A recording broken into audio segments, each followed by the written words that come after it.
Ahmed Rahab, Executive Director of CAIR-Chicago. Thank you very much, Mr. Chairman, the esteemed members of the council for having me here this afternoon now. I want to speak clearly in support of all three resolutions, but I will focus on the resolution of condemnation of practices by federal immigration enforcement agents that endanger children and urging resident reporting of immigration enforcement misconduct and calling for federal and state action regarding ICE misconduct.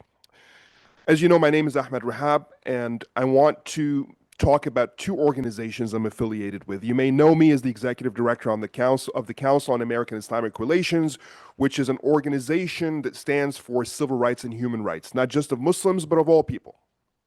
But also recently, we created an organization called the Chicago United Families Coalition that I'm a co-founder of. And that entity was created to stand up in the moment against the fascist threats to our families all over the United States, focusing on Chicago. Stand up with immigrant families against forced disappearances, because that is what we are witnessing right now, forced disappearances. I want to read to you a pledge on our website, CUFC.us. Though my family may be safe, maybe, as citizens, it's not guaranteed, that's a maybe, by the way, I pledge to not sit idly by while yours is terrorized by masked men purporting to act in my name. We will not look away when migrants, refugees, and asylees and others are hoarded off at gunpoint and persecuted in this great nation, echoing the terrors they sought refuge from. That is what this entity is about. And I want to read to you a quote that sounds like it was from yesterday, but it isn't. The quote starts, "Terrible things are happening outside. Poor, helpless people are being dragged out of their homes. Families are torn apart. Men, women, and children are separated. Children come home from school to find that their parents have disappeared." That is a quote from Anne Frank in 1943, back when the Nazis were attacking Jewish communities and other minorities in the lands that they invaded, conquered, and controlled.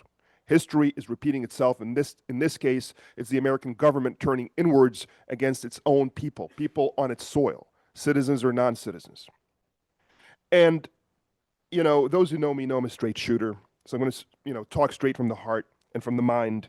The fact of the matter is, in my estimation, what we are seeing is not about the law. It is not about safety. It isn't about justice. It's about the vindictiveness and vengeance of a megalomaniac in the White House who is coming after these parts of America that voted against him. As simple as that. Portland, LA, Chicago, so-called democratic cities, and it's his punitive measures to punish these Americans that dared not stand up and give him their vote of allegiance as the new king, the new fascist, the new dictator in town. That's what this is about. Sending an army of underqualified, and they are, undertrained, and they are, overzealous, and they are, deputized bounty hunters, and they are, into our streets to pick up suspicious-looking brown people is not an immigration policy. For those who are beating their chests about the law and order, that's not it.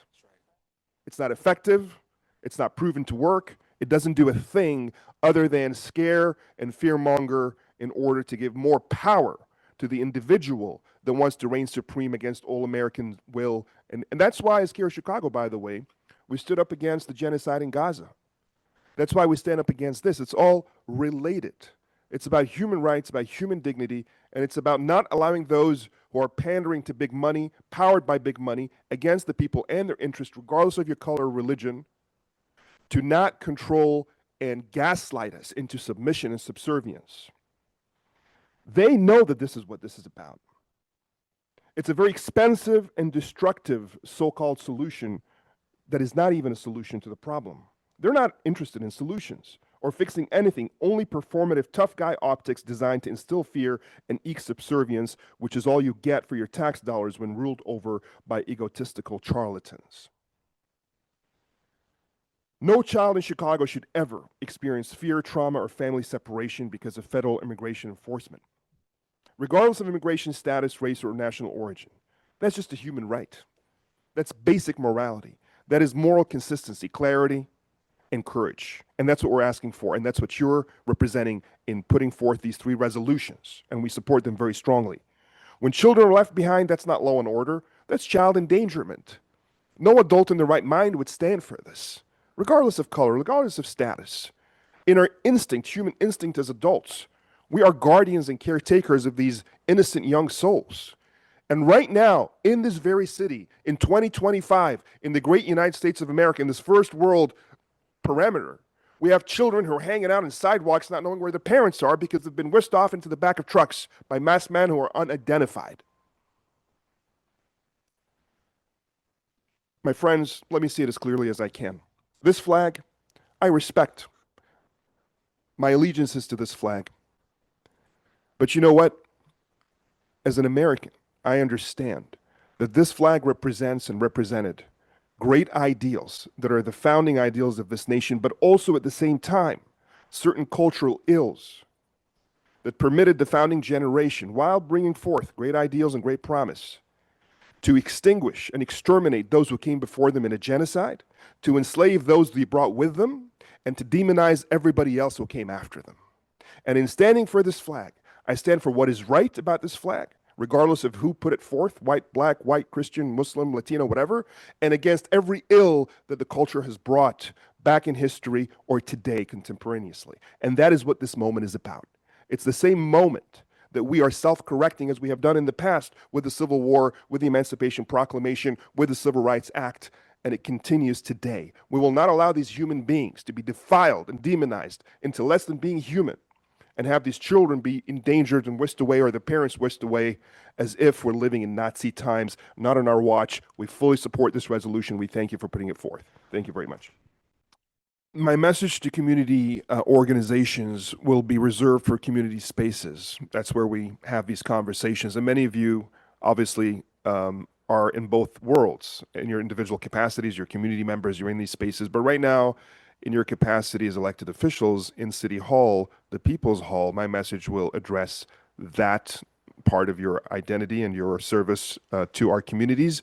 And that is to echo Ilyas Zepeda's points made in the public comments earlier, that what we want from the city and from the state is that our local laws that protect the people of the state and the city be enforced when violated by these federal government agents and their deputized bounty hunters. And you mentioned Gregory Bovino, and I want to be very clear. What we're seeing right now is militarized racism and bigotry. This isn't like a woke rhetoric that I'm putting out forth. This is by his own admission on WBEZ. He goes, when agents, he acknowledged that agents factor in someone's appearance when making arrests, gesturing toward a white reporter, and he goes, obviously the particular characteristics of an individual, meaning physically, come into play. How they look. How do they look compared to, say, you?